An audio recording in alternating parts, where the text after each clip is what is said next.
Hi! Good morning! Hello everyone! Andito ako ngayon para sa isang lutuing masarap na Filipino traditional caldereta. Ayan! Filipino style caldereta. I have here the goat ribs. Ito ang lulutuin ko ngayon. Palalambutin ko muna. Ito ay galing sa freezer. Kaya palalambutin ko muna. And then, gawin na natin. Sa bagay, mamaya ko explain. So, I will just proceed. Ang mga ingredients ay ito. Una muna, pakulaan ko siya ng ginger na may kasamang garlic. Palambutin. Lagyan ng asin at paminta. At laurel. Naku, hindi ko pa nalagay ang laurel dito. Pero yun ay pagpapalambot. Okay?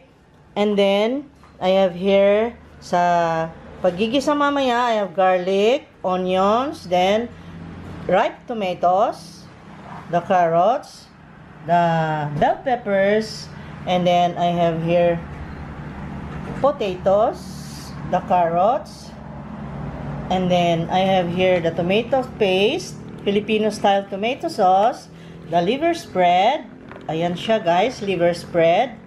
Na gusto ng maraming kumain ng caldereta na may liver spread talaga. Strictly. So, I am doing now. And this is the pickled relish. Ayan. And then the chicken powder para sa aking seasoning. And then, ang black pepper. And then, syempre, pag naluto na, lagyan ko ng quick melt. Ayan, yan. Ganyan ang, and then, of course, may tubig at may mantika. Mantika, about 3 tablespoons mamaya. Ganyan lang, guys, ang aking ingredients for my caldereta today.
Natin itong tubig na ito. Sindihan natin. Ayan, nasindihan na. And then, ilagay natin ang mga sahog. Ito yung may ginger, garlic, at saka star anise. Yan, pagsamasamahin sa loob. At laurel, black pepper, the bay leaves, and the black peppers, and then the onions. Of course, hindi mawawala ang pampalasa, ang asin. Yan.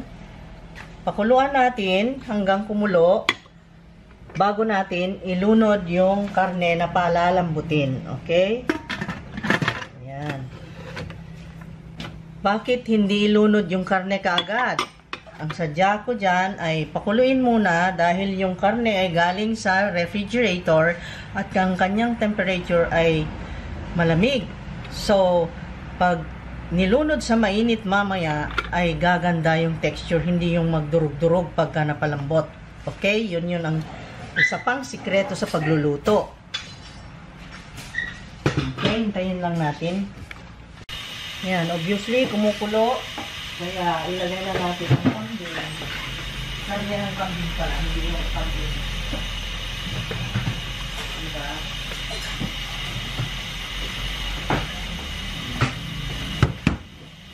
Sandok na malaki. Pasingawin muna natin. Patayin muna ang apoy para tumigil. Baka tayo masingawan.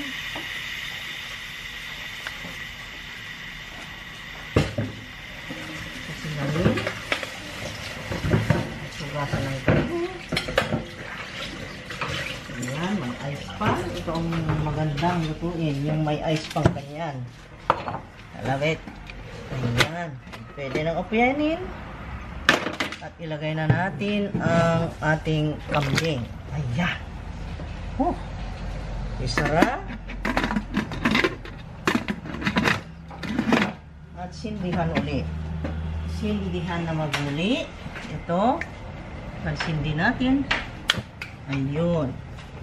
Sindihan uli.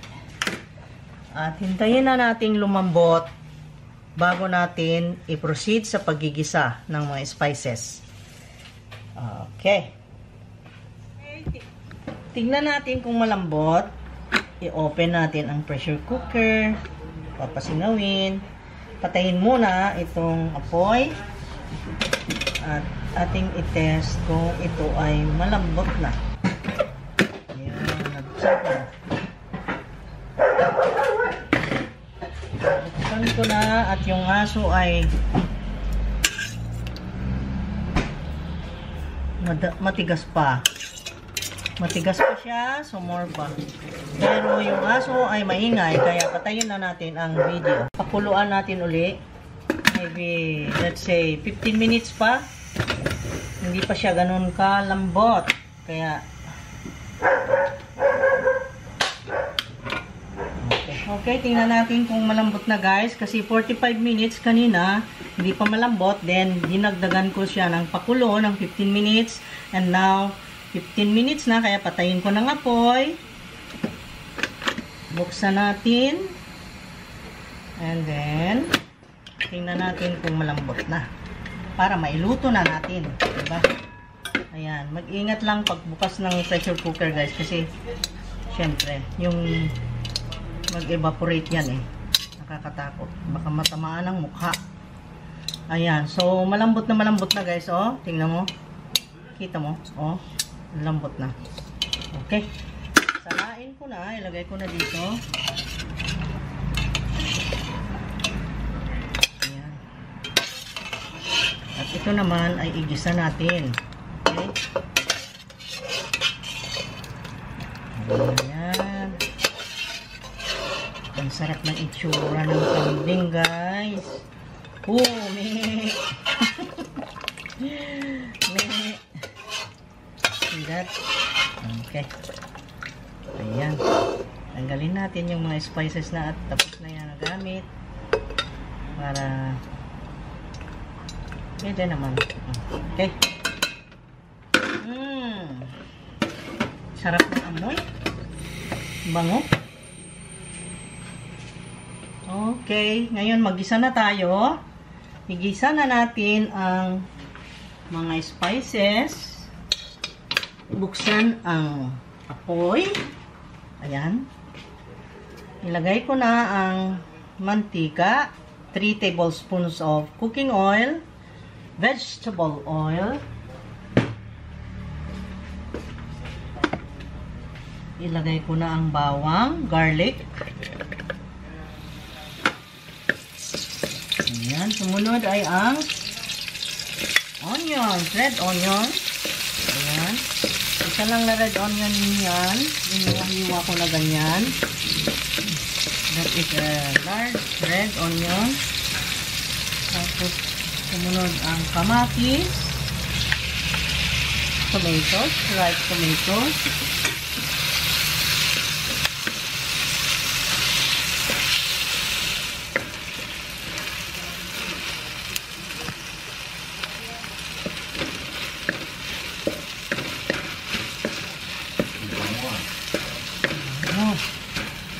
Makarecord, oh. Sabihin mo, mabango, masarap. Bango. Mabango daw, mabango. Ayan. Then, sumunod ay carrots.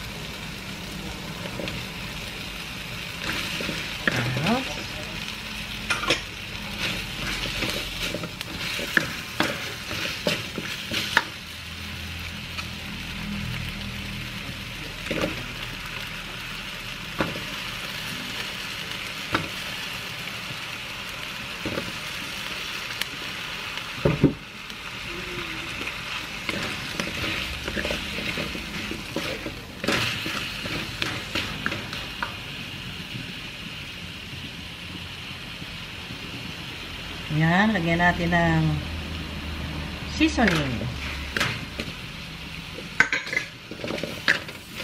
Powdered seasoning.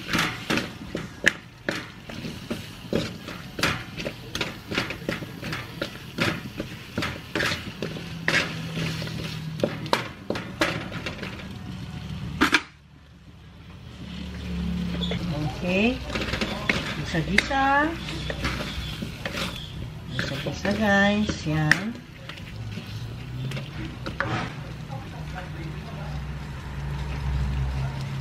Ilagay natin ang green peas, ang laurel at ang star anise.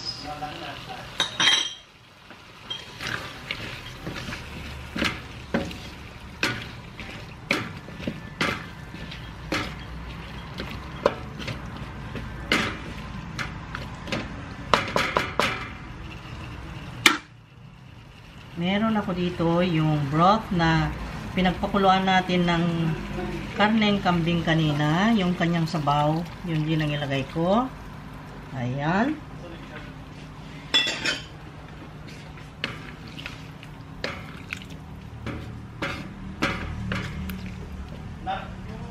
Ngayon ay tatakpan natin para hintayin nating maluto ng ma-half cook yung patatas at yung carrots.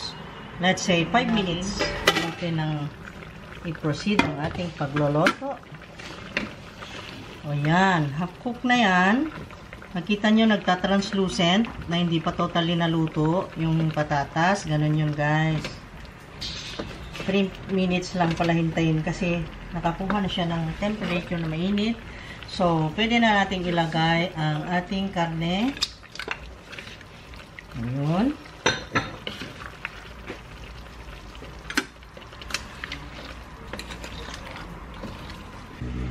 And then, ilagay na natin ang tomato paste para kumapit yung lasa na ng kamatis dyan.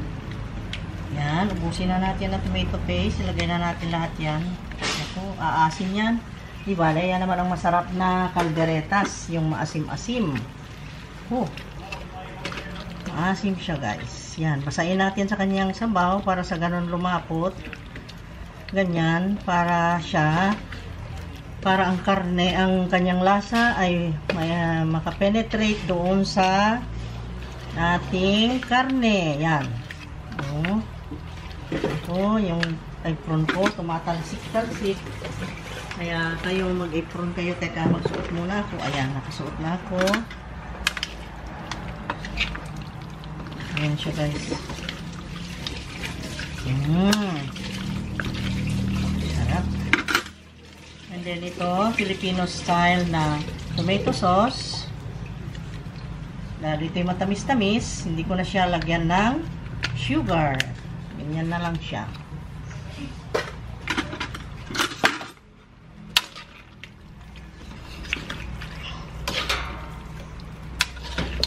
Itong malapad ang aking ladle kasi mas madaling haluin pag ganito oh. Ayan, di ba? Bali-baliktarin mo na lang. Oh. Ang sarap niyan, guys. Sarap.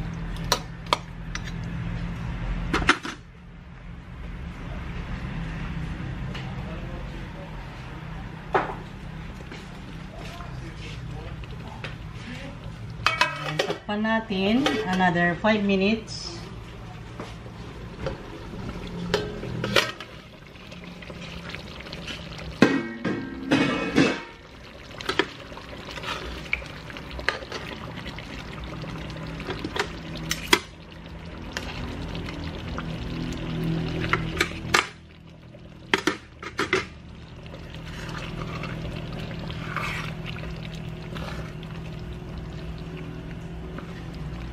Dagdagan natin konti ng sabaw kasi hilaw pa yung patatas.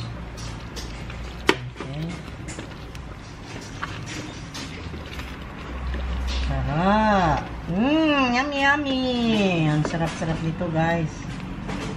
Ayan.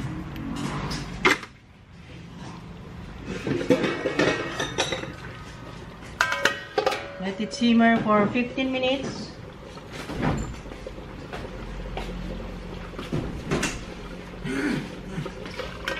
Okay.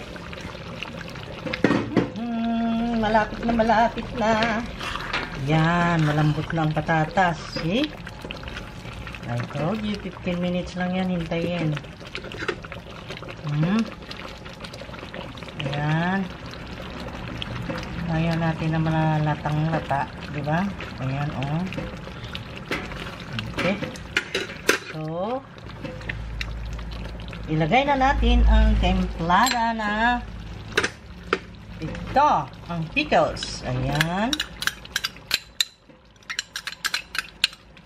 Ayan. Ang sarap-sarap. Oh my God. Ang sarap, man. At ilagay na rin natin itong liver spread. Ayan. Hindi lang basta-basta na liver spread ang ilalagay ko. Kundi hindi lang iisang lata, kundi dalawahin ko. Ayan. Kita nyo na? Dami, di ba? Diyan siya para matunaw-tunaw. At mamaya natin i-mix. Dahil mag-melt naman yan. Ayan, oh. Ayan. Guys.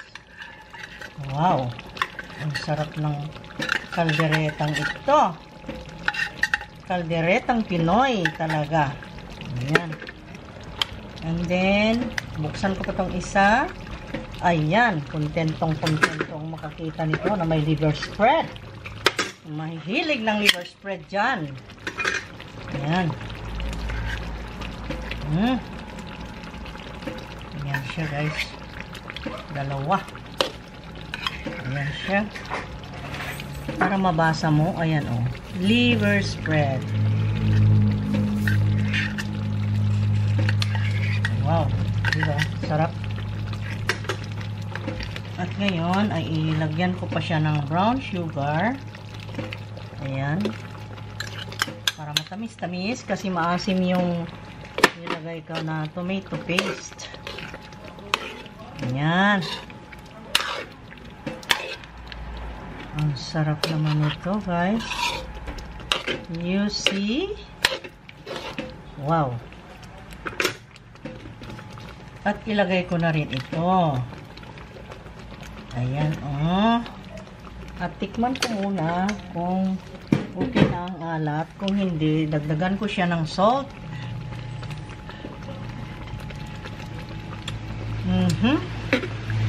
No need na ang salt. Kasi enough na. Enough lang talaga yung salt niya. Kasi, natandaan nyo guys, nung pinakuluan natin yung kambing, nung pinalambot, nilagyan ko na siya ng salt. Kaya, complete na siya ng lasa. So, no need na ang salt. Ayan na guys. I-simmer ko lang siya ng 3 minutes para ma-absorb ng bawat isa yung mga kalasa-lasahan niya at ng sumarap. Diba? Kumapit yung mga spices, seasonings, yung lahat na. Okay. At ito na. Final na ito. Malapit na tayong kakain. Ayan. Kakain na nga. Teka. Sexy ito. Baka matamaan yung kamay ko. Mainit to guys. Ang sarap na.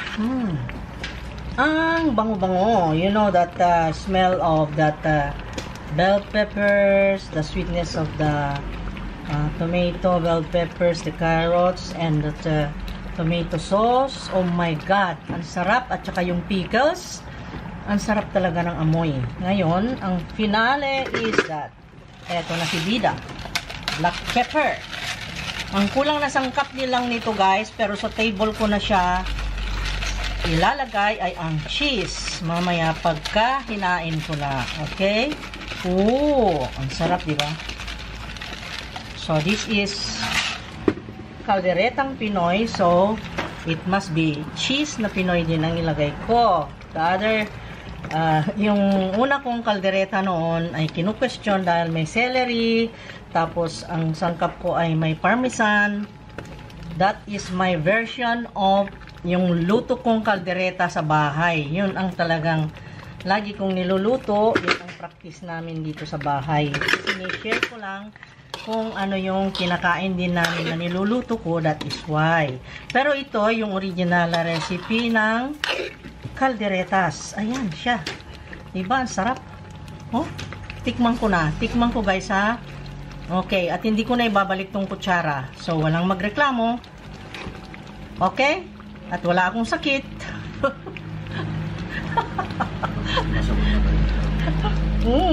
Grabe, ang sarap. Grabe. Na-surprise ako sa sarap niya guys. Ako mismo. So, siguro time na magpakita na ako ng mukha. Ito, patayin ko na muna guys dahil mo-overcook. Ayaw natin na mo-overcook.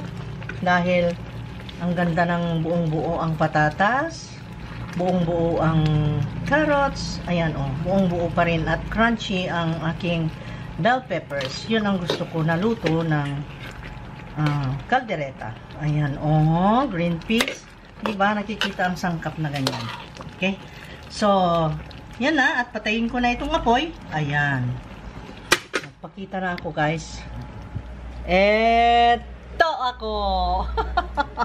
Ayan, naluto na guys. Sana naman ay naibigan nyo itong aming mumunting kalderetas. Pinoy kalderetas today na complete recados. Okay? Completos recados na kalderetang Pinoy. Mamaya ipatikim ko sa mga anak ko or sa husband ko. Tingnan nyo.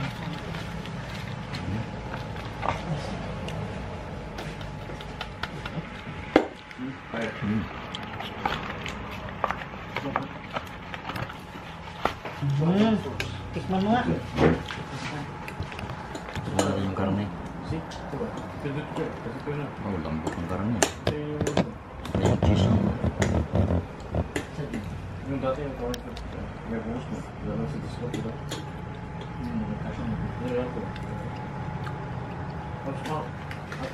Ano? Masarap. Masarap talaga, no? Oh. Oh. Ang sarap ng kalderetas, di ba? Sarap mo rin. Lasang-lasang kaldereta talaga. Sarap ng Oh. sauce niya. Okay, magpaalam na. Magpaalam ka na tanghali. Thank you. Kain tayo. Thank you. Bye-bye. See you again next time. Okay guys, tapos na naman ang isang video ng kalderetas. Ayan, na-share ko na yung Pinoy kalderetas guys. Sana naman ay naibigan nyo. Sana ay nakapagbigay ng tulong sa pagluluto ng kalderetas nyo. At happy cooking! I love you guys. Bye-bye!